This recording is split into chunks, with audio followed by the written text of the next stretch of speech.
Back to Clean News UP. चलिए देखते हैं उत्तर प्रदेश की 25 फटाफट बड़ी खबरों को। इससे पहले आप न्यूज को कहां से देख रहे हैं हमें कमेंट में बताना बिल्कुल ना भूलें। साथ ही हमारे फेसबुक पेज को भी फॉलो करें। फेसबुक पेज का लिंक डिस्क्रिप्शन में दिया गया है। यूपी 2025 तक क्षय रोग से होगा मुक्त। स्वास्थ्य विभाग व सहयोगी संस्थाओं ने तेज की पहल। उत्तर प्रदेश में स्वास्थ्य सेवाओं को लगातार बेहतर बनाने के लिए प्रयास जारी है। इसके लिए यूपी सरकार के साथ साथ डिविजनल हेल्थ पार्टनर फोरम भी पूरी तरह से सक्रिय होकर काम कर रहा है। इसके अलावा फोरम स्वास्थ्य विभाग के सहयोगी संस्थाओं के साथ निरंतर बैठकें भी कर रहा है। इसी के तहत हाल ही में चिकित्सा स्वास्थ्य और परिवार कल्याण लखनऊ मंडल के अपर निदेशक डॉक्टर GS वाजपेयी की अध्यक्षता में लखनऊ में अपर निदेशक कार्यालय के सभागार में हुई बैठक में स्वास्थ्य विभाग के सहयोगी संस्थाओं के द्वारा अब तक किए गए कार्यों की समीक्षा की गई, जिसमें संस्थाओं और विभाग के बीच आपसी समन्वय बढ़ाने पर जोर दिया गया। कोरोना का खौफ खत्म। यूपी में 14 फरवरी से खुलेंगे नर्सरी से कक्षा 8 तक के सभी स्कूल। कोरोना संक्रमण की धीमी पड़ती रफ्तार को देखते हुए अब यूपी में सोमवार यानी 14 फरवरी से सभी स्कूल खुल जाएंगे। अपर मुख्य सचिव गृह अवनीश अवस्थी ने इस बाबत आदेश जारी कर दिया। उन्होंने बताया कि नर्सरी से लेकर यूनिवर्सिटी तक की कक्षाएं पहले की तरह शुरू हो जाएंगी। आपको बता दें कि इससे पहले 7 फरवरी को प्रदेश में 9वीं से 12वीं तक के स्कूल खोले गए। इससे पहले यह आदेश 15 जनवरी तक के लिए जारी किया गया था। बाद में रिव्यू करके एक सप्ताह के लिए 6 फरवरी तक बढ़ाया गया था। वहीं 7 फरवरी से 9वीं से 12वीं तक के स्कूल खोलने के आदेश दिए गए थे, पर नर्सरी से 8वीं तक के लिए इस दौरान भी मनाही रही। अब 14 फरवरी से वापस सभी क्लास के लिए स्कूल खोलने की अनुमति दी गई है। यूपीपीबीपीपी ने फिर बढ़ाई। 26,210 कांस्टेबल व 172 फायरमैन भर्ती के लिए टेंडर भरने की डेट नोटिस जारी। उत्तर प्रदेश पुलिस भर्ती एवं प्रोन्नति बोर्ड लखनऊ ने 26,210 कांस्टेबल व 172 फायरमैन भर्ती टेंडर की डेट फिर से बढ़ा दी।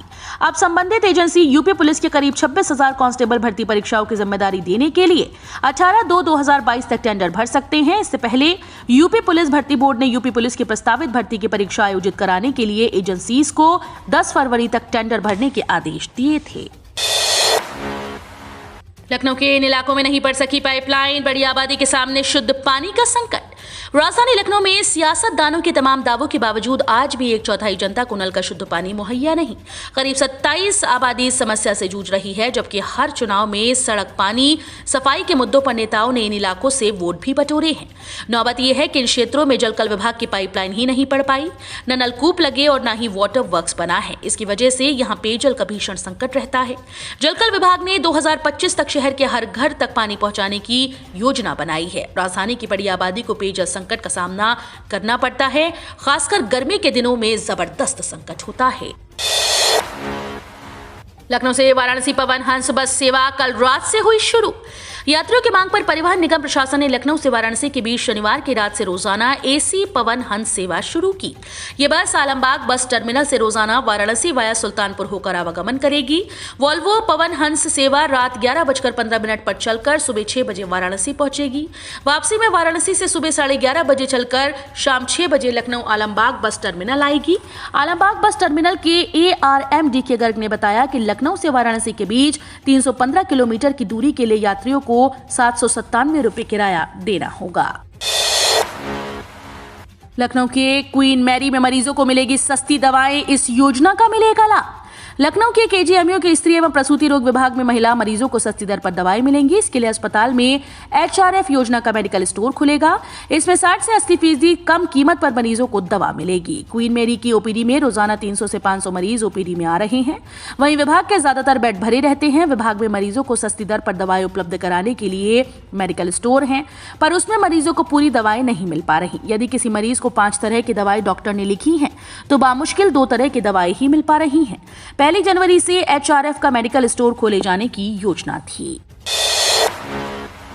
होली पर इस बार आसान होगा सफर। तेजस और गोमती समेत इन ट्रेन में करा सकते हैं टिकट। होली के दौरान ट्रेन से सफर करने वाले यात्रियों के लिए राहत की खबर है। रेलवे ने तेजस और गोमती एक्सप्रेस में आरक्षण खोल दिया। लखनऊ मेल और AC एक्सप्रेस सहित कई ट्रेन में 4 महीने पहले एडवांस आरक्षण खुलते ही वोटिंग शुरू हो गई थी। ऐसे में होली पर ट्रेन में वोटिंग लिस्ट वाले यात्रियों की परेशानी देखते हुए अब तेजस एक्सप्रेस और गोमती एक्सप्रेस में आरक्षण करा सकते हैं। 4 महीने पहले लखनऊ मेल सहित कई ट्रेन में आरक्षण खुलते ही वोटिंग शुरू हो गई थी, जिसे देखते हुए रेलवे प्रशासन ने अब 1 महीने पहले गोमती एक्सप्रेस और तेजस एक्सप्रेस में 17 फरवरी से आरक्षण खोलने का निर्णय लिया है। कोरोना वायरस की रफ्तार पर ब्रेक लगते ही नोएडा में सिनेमा हॉल, जिम और रेस्टोरेंट खुले, जारी रहेगा नाइट कर्फ्यू। गौतम बुद्ध नगर जिले में कोरोना संक्रमण की रफ्तार काबू में आते ही जिला प्रशासन की ओर से लगाए गए प्रतिबंध हटा दिए गए। जिले में अब कोरोना के सक्रिय मरीजों की संख्या 1000 से कम यानी 844 रख गई, जिसे देखते हुए जिलाधिकारी सुहास सेलवाई ने सिनेमा हॉल, जिम और वाटर पार्क पूरी क्षमता के साथ खोलने के आदेश जारी कर दिए। हालांकि अभी नाइट कर्फ्यू रात 11 से सुबह 5 बजे तक लगा रहेगा। बता दें कि पिछले करीब 36 दिन बाद से जिले में कोरोना के मामले 1000 से ऊपर जाने के बाद जिला प्रशासन ने ये प्रतिबंध लगाए थे। फिर मैली हुई गंगा, काला पानी देख लोग हैरान, नदी में गिर रहे सीवेज को बताया कारण। धर्म और आस्था की नगरी वाराणसी में गंगा का पानी काला हो गया। मणिकर्णिका घाट से राजघाट की तरफ गंगा नदी का पानी किनारे की तरफ से काला नजर आया। स्थानीय लोगों ने नदी के पानी को देखकर हैरानी जताई। कोई इसके पीछे सीवेज के गंदे पानी के गंगा में प्रवाह होने को वजह बता रहा है, तो कुछ को लगता है कि महाशमशान से निकली राख पानी के काला होने का कारण है। फिलहाल कुछ भी साफ नहीं हो पाया कि नदी का पानी अचानक काला क्यों और कैसे पड़ गया। शनिवार सुबह तक भी कारण की स्पष्टता न हो सकी। अब जल निगम के अधिकारियों ने पानी की जांच करवाने का फैसला किया है। सुपरटेक ट्विन टावर ध्वस्त करने में खर्च होंगे 17 करोड़, निकलेगा करीब 13 करोड़ का मलबा। नोएडा के सेक्टर 93 स्थित सुपरटेक एमराल्ड के दोनों टावर एपेक्स सियान को ध्वस्त करने के लिए गेल से भी एनओसी मिल गई है। अब सिर्फ एक्सप्लोजिव एक्ट के तहत विस्फोटक सामग्री के लिए पुलिस से एनओसी मिलना बाकी है, जिसके बाद दोनों टावर एपेक्स सियान को 22 मई तक ध्वस्त कर दिया जाएगा। इसके बाद 22 अगस्त तक सुपरटेक और एडफिस इंजीनियर की ओर से ध्वस्त टावर का मलबा हटा लिया जाएगा। बताया जा रहा है कि दोनों टावर्स को गिराने में करीब 17 करोड़ रुपए खर्च होंगे। इसमें मलबे की कीमत करीब 13 करोड़ रुपए के आसपास होगी। बढ़ सकता है सर्दी खत्म होने का इंतजार, यूपी में चलेंगी सर्द हवाएं, बन रही कोल्ड डे की स्थिति। उत्तर प्रदेश में मौसम लगातार करवट बदल रहा है। पश्चिमी विक्षोभ के कारण पिछले 2 सप्ताह से मौसम बदला हुआ है। प्रदेश के कई हिस्सों में बारिश हुई, कुछ जिलों में ओले भी गिरे, इससे फसलों को भी नुकसान हुआ। अब मौसम विभाग ने यूपी के मौसम को लेकर नया अपडेट जारी किया। ताजा अपडेट के अनुसार प्रदेश में तेज ठंडी हवा चलने का पूर्वानुमान जारी किया गया।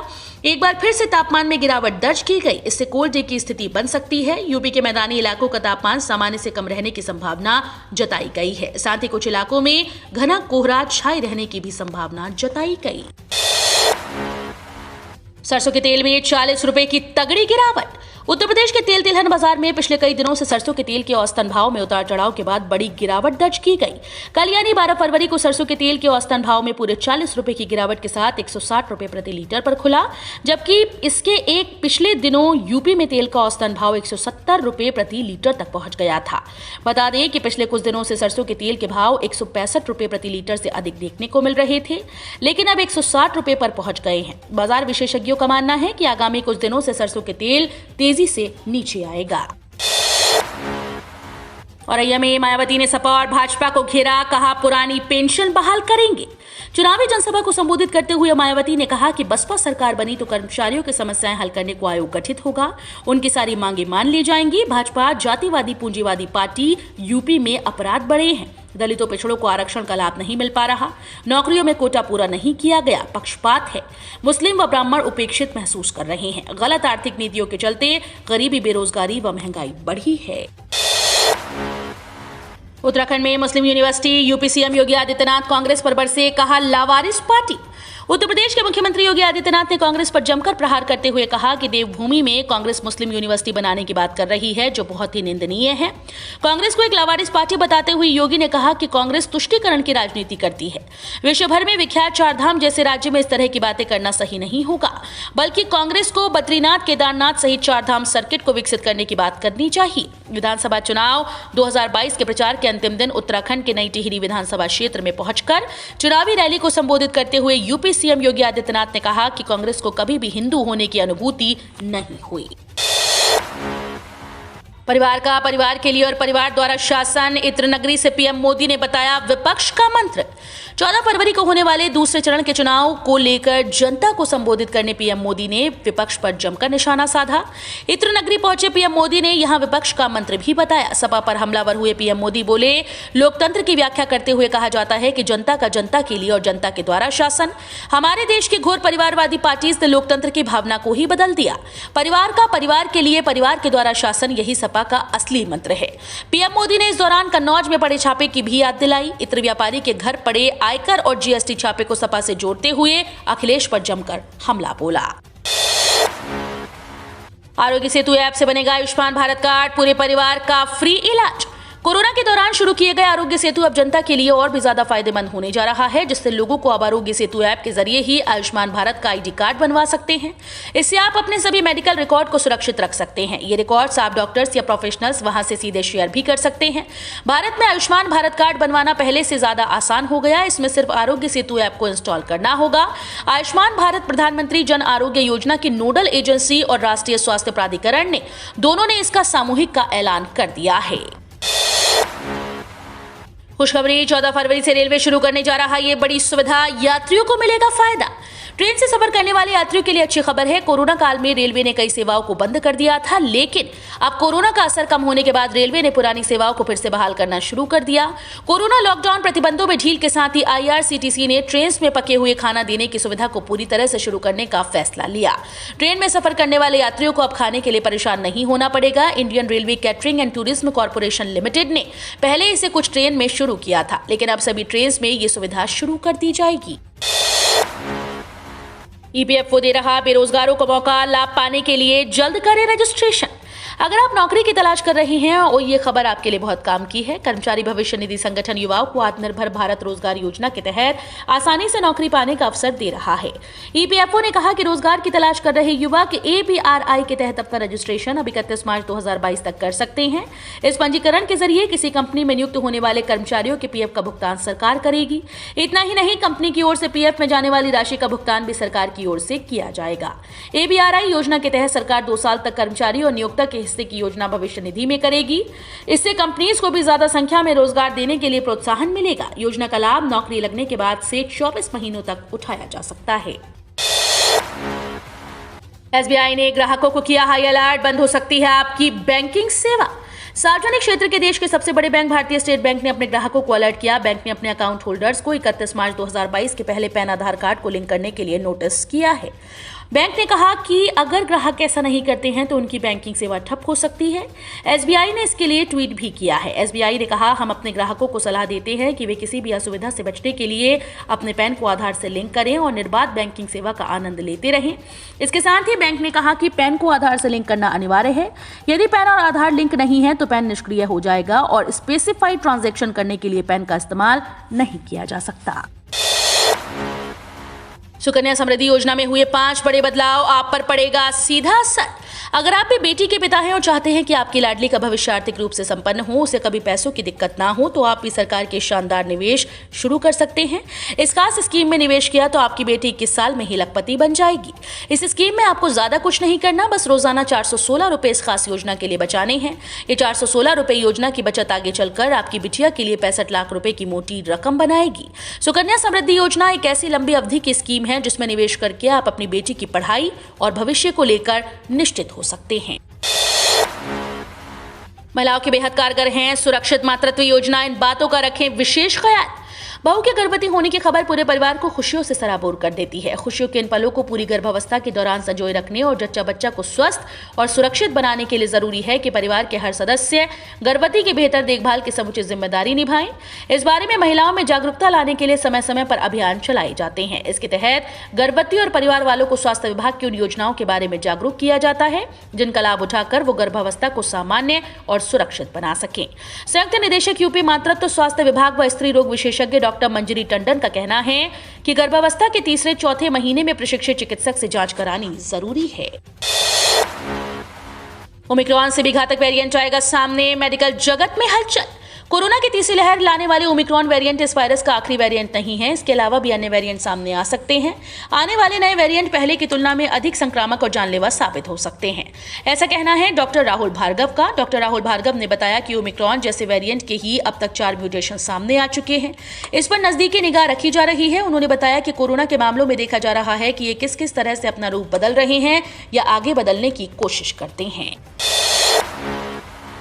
IPL ऑक्शन, इतिहास के दूसरे सबसे महंगे भारतीय क्रिकेटर बने ईशान किशन। जानिए कौन है सबसे महंगा भारतीय खिलाड़ी। इंडियन प्रीमियर लीग 2022 के मेगा ऑक्शन के पहले दिन ईशान किशन को मुंबई इंडियंस ने 15.25 करोड़ रुपए में खरीदा। इस तरह से वो इस मेगा ऑक्शन के अभी तक के सबसे महंगे खिलाड़ी बन गए। आईपीएल ऑक्शन 2022 में उन्होंने श्रेयस अय्यर को पीछे छोड़ दिया, जिन्हें कोलकाता नाइट राइडर्स ने 12.25 करोड़ रुपए में खरीदा था। ईशान किशन इस तरह से आईपीएल ऑक्शन के इतिहास के दूसरे सबसे महंगे भारतीय खिलाड़ी बन गए। आईपीएल ऑक्शन के इतिहास में सबसे महंगे भारतीय खिलाड़ी अभी भी युवराज सिंह ही हैं। हिजाब विवाद पर ओवैसी ने अखिलेश को घेरा, बोले कि उस साथ रखी है चुप्पी। कर्नाटक से शुरू हुए हिजाब विवाद पर अब यूपी में भी सियासत तेज होती जा रही है। इस बीच रामपुर पहुंचे एआईएमआईएम चीफ असदुद्दीन ओवैसी ने इस मुद्दे को लेकर समाजवादी पार्टी के राष्ट्रीय अध्यक्ष अखिलेश यादव को घेरा। ओवैसी ने सवाल उठाया कि अखिलेश आखिर इस मुद्दे पर चुप क्यों है। ओवैसी ने आजम खान पर भी अपनी बात रखी। उन्होंने कहा कि मैं दुआ करता हूं कि वो जिस मुश्किल में है उससे बाहर आ जाएं। अखिलेश यादव पर निशाना साधते हुए एआईएमआईएम नेता ने कहा कि हिजाब के मुद्दे पर वे चुप्पी क्यों साधे हैं, हिजाब के सवालों से आखिर दूर क्यों भाग रहे हैं। उन्होंने कहा कि हिजाब का मुद्दा पूरी तरह से निजता का मुद्दा है, ये मौलिक अधिकार और महिलाओं के सशक्तिकरण का मुद्दा है। यूपी में कोरोना से 10 की मौत, 24 घंटे में 1776 नए केस मिले। सबसे ज्यादा वाराणसी में 3 लोगों ने गंवाई जान। उत्तर प्रदेश में कोरोना के मामलों में लगातार गिरावट देखी जा रही है। शनिवार को प्रदेश में 1972 नए मरीज मिले। 24 घंटे में 10 संक्रमितों की मौत हुई। वाराणसी में 3 और कन्नौज में 2 मरीजों ने दम तोड़ा। इसके अलावा हरदोई, ललितपुर, उन्नाव, जौनपुर और बांदा में भी एक मरीज ने जान गंवाई। इस दौरान 3143 लोग कोरोना से रिकवर भी हुए। प्रदेश में एक्टिव केस की संख्या 16,640 हो गई। अपर मुख्य सचिव चिकित्सा व स्वास्थ्य अमित मोहन प्रसाद के मुताबिक 11 फरवरी को एक दिन में 1,85,552 सैंपल की जांच हुई। तो ये थी आज की 25 फटाफट बड़ी खबरें। अगर आपको न्यूज पसंद आई हो तो वीडियो को लाइक और शेयर जरूर करें। धन्यवाद।